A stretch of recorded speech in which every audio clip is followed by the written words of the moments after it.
Hi friends, welcome to Samayal Vera Level. இந்த வீடியோவில் நம்ம பார்க்க போகிறது மோர் குழம்பு. இப்போ ஃபஸ்ட்டு மோரை ரெடி பண்ணிடலாம். ஃப்ரெண்ட்ஸ், இப்போ தயிர் எடுத்து ஒரு பாத்திரத்தில் உங்களுக்கு எவ்வளோ குழம்பு தேவையோ அந்த அளவுக்கு எடுத்துக்கோங்க. நான் 2.5 கரண்டி எடுத்துக்கிறேன். அதுக்கப்புறம் இது நல்லா கடைஞ்சிருங்க.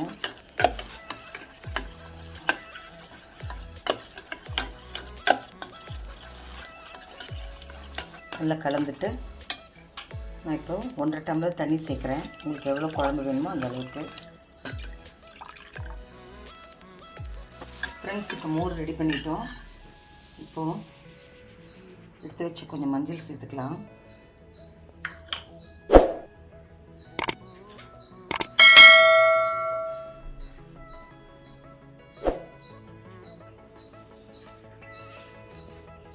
தேவையான அளவு உப்பு போட்டுக்கலாம். கொஞ்சம் பெருங்காயம் சேர்த்துவோம். கொஞ்சம் உப்பு போட்டாச்சு, பெருங்காயம் கொஞ்சம் சேர்த்தாச்சு. இப்போ இதை நல்லா கலக்கி வச்சிடலாம்.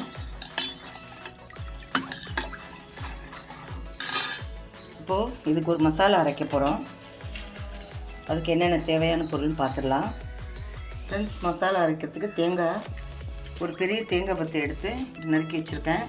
அதுக்கப்புறம் சீரகம் எடுத்து வச்சுருக்கேன், பச்சை மிளகாய் எடுத்து வச்சுருக்கேன். இது 3 சேர்த்து தான் நம்ம மசாலா அரைக்க போகிறோம். தாளிக்கிறதுக்கு கடுகு, உடைச்ச உளுந்து, வெங்காயம், காஞ்ச மிளகாய், கருவேப்பிலை. இப்போ ஃபஸ்ட்டு மசாலா அரைச்சிட்டு வந்துடலாம். ஃப்ரெண்ட்ஸ், இப்போ மசாலா அரைக்கிறதுக்கு சின்ன ஜார் எடுத்துக்கலாம். மிக்ஸி ஜார் எடுத்துக்கோங்க. தேங்காய் சேர்த்துருவோம்.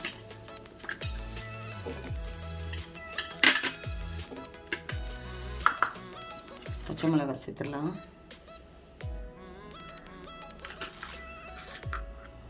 ஒரு 3/4 ஸ்பூன் சீரகம் சேர்த்துருவோம். ஃப்ரெண்ட்ஸ், இதில் வந்து பெரிய தேங்காய் பத்தை ஒன்று போட்டிருக்கோம், 4 சின்ன சைஸு பச்சை மிளகாய் போட்டிருக்கோம், 3/4 ஸ்பூன் சீரகம் போட்டிருக்கோம். இப்போ மசாலா அரைச்சிட்டு வந்துடலாம். ஃப்ரெண்ட்ஸ், இப்போ பாருங்கள், மசாலா அரைச்சிட்டு வந்துட்டோம். இப்போ நம்ம எடுத்து வச்சுருக்க இந்த மோரோடு சேர்த்துருவோம்.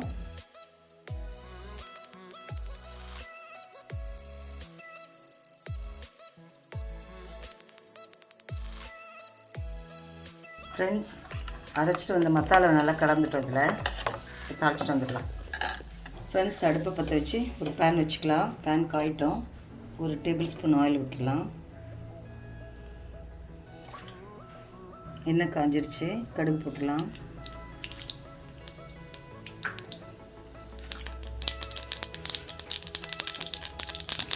கொஞ்சம் உடைச்ச உளுந்து சேர்த்துருவோம்.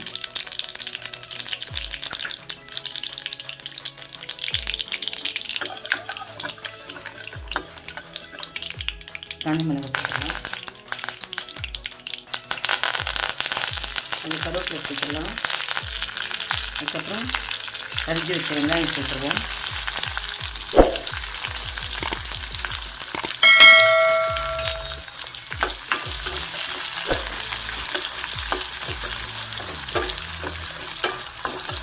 இந்த உளுந்து, கடுகு, வெங்காயம்லாம் சேர்ந்து காஞ்ச மிளகாய்லாம் சேர்ந்து நல்லா வாசனையாக வருது. கொஞ்சம் வதங்கிட்டோம்.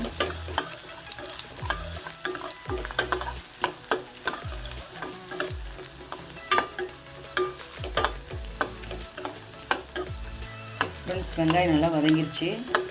ரொம்ப ப்ரௌன் கலராக வதங்கணும்னு அவசியம் இல்லை. இந்த ஸ்டேஜ் போதும். இப்போது ஸ்டவ்வை சிம்மில் வச்சுட்டு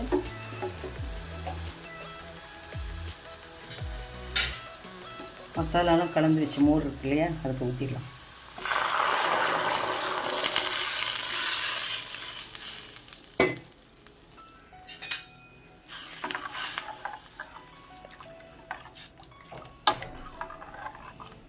மோர் நல்லா சூடாகட்டும். ரொம்ப கொதிக்க வைக்க வேண்டாம். இந்த பச்சை வாசனை போகிற வரைக்கும் நல்லா கலரி விடலாம். ஃப்ரெண்ட்ஸ், இப்போ பாருங்கள், நுரை வந்து லேசாக கொதிய ஆரம்பிச்சிருச்சு. இப்போ நம்ம இதை ஸ்டவ்வை சிம்மில் வச்சிடலாம். ஃப்ரெண்ட்ஸ், இந்த மோர் குழம்புல நமக்கு வேணும்னா வெஜிடபிள்ஸ்லாம் சேர்த்துக்கலாம்.